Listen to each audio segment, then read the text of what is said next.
Hello students, आज हम आपकी कविता भाग का दूसरा चैप्टर है कुंडलियाँ, जिसके कवि हैं गिरधर कविराय। सबसे पहले हम गिरधर कविराय जी के बारे में जान लेते हैं। गिरधर कविराय जी के जीवन के बारे में अत्यधिक जानकारी जो है वह उपलब्ध नहीं है। श्री शिव सिंह ने उनका जन्म संवत 1770 बताया है। उनका कविता काल संवत 1800 के उपरांत ही माना जाता है। गिरधर कविराय ने नीति, वैराग्य और अध्यात्म को ही अपनी कविता का विषय बनाया है। जीवन के व्यवहारिक पक्ष का इनके काव्य में प्रभावशाली वर्णन किया गया है। इनकी पैठ जनमानसा में बहुत गहरी है, इसीलिए इनकी नीति संबंधी कुंडलियाँ जनमानसा में बहुत लोकप्रिय है। इस लोकप्रियता का सबसे बड़ा कारण है बिल्कुल सरल, सहज, व्यवहारिक तथा सीधी सादी भाषा में गंभीर तथा नीतिपरक तथ्यों का कथन। कुंडलियों में ही इन्होंने अपने समस्त काव्य की रचना की है। आइए अब हम पढ़ते हैं कुंडलियाँ। क्या है इसमें? लाठी में गुण बहुत है, सदा रखिए संग, गहरी नदी नारी जहाँ, तहाँ बचावे अंग। तहाँ बचावे अंग, झपटी कुत्ता कह मारे, दुश्मन दावागीर होए, तिन्हू को झारे। कह गिरधर कविराय, सुनहो धुर के बाठी, सब हथियारन ना छाड़ी, हाथ मली जो लाठी। यहाँ पर गिरधर कविराय क्या कह रहे हैं कि लाठी के गुणों की ओर संकेत करते हुए उसकी उपयोगिता पर प्रकाश डाल रहे हैं। कविराय कहते हैं कि लाठी में बहुत गुण हैं, इसलिए इसे हमेशा साथ में रखना चाहिए। लाठी अनेक प्रकार से अनेक परिस्थिति में हमारी सहायता करता है। कहीं गड्ढा आ जाए तो लाठी का सहारा हमें संतुलित रखता है। कहीं नदी आ जाए तो लाठी का प्रयोग करके न केवल उसकी गहराई को मापा जा सकता है, बल्कि लाठी के सहारे उसे पार भी किया जा सकता है।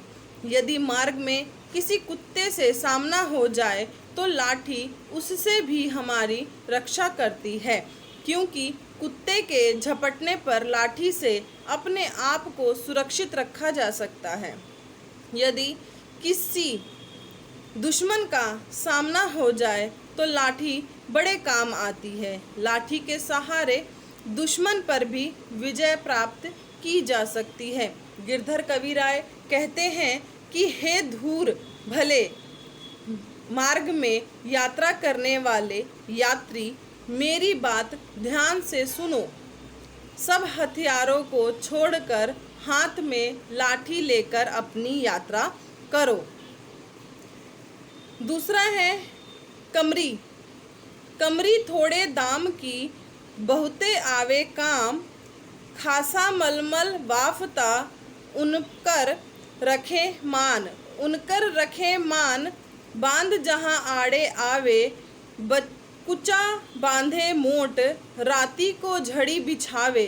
कह गिरधर कविराय, मिलता है थोड़े दमड़ी, सब दिन राखो साथ, बड़ी मर्यादा कमड़ी। यहाँ पर कमड़ी जो है वह किसे कहा जा रहा है? कंबल को।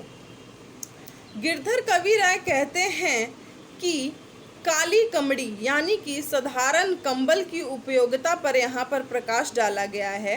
कविराय कहते हैं कि काली कमड़ी अत्यंत थोड़े दामों में मिलती है। इस सस्ती कमड़ी के यानी कि कंबल के अनेक लाभ हैं। यह हमारे बहुत प्रकार से काम आती है। खास यानी कि उत्तम किस्म का कपड़ा, मलमल और वाफ्ता मतलब होता है महंगा कपड़ा। जैसे कीमती कपड़ों की धूल और पानी से सुरक्षा करने के लिए कमड़ी यानी कि कंबल का बहुत हाथ है, अर्थात कीमती कपड़ों को भी कमड़ी में लपेटकर उनकी हिफाजत की जा सकती है। उन कपड़ों की गठरी बनाई जा सकती है।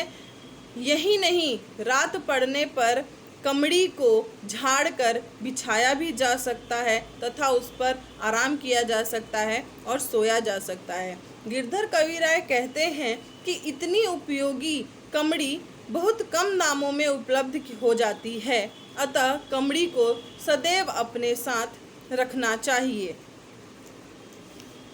तीसरा भाग है, गुण के गाहक सहस नरबिन गुने लाही न कोय, जैसे काग कोयला शब्द सुने सब कोय। शब्द सुने सब कोय, कोकिला सबे सुहावन, दो को एक अंग काग सब भय उपवन। कह गिरधर कविराय सुनहो ठाकुर मन के, बिनु गुण लाहे न कोय, सहस नर गावक गुण के।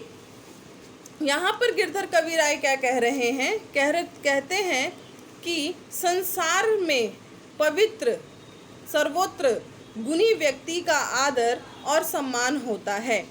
गुणों के प्रशंसक हजारों होते हैं।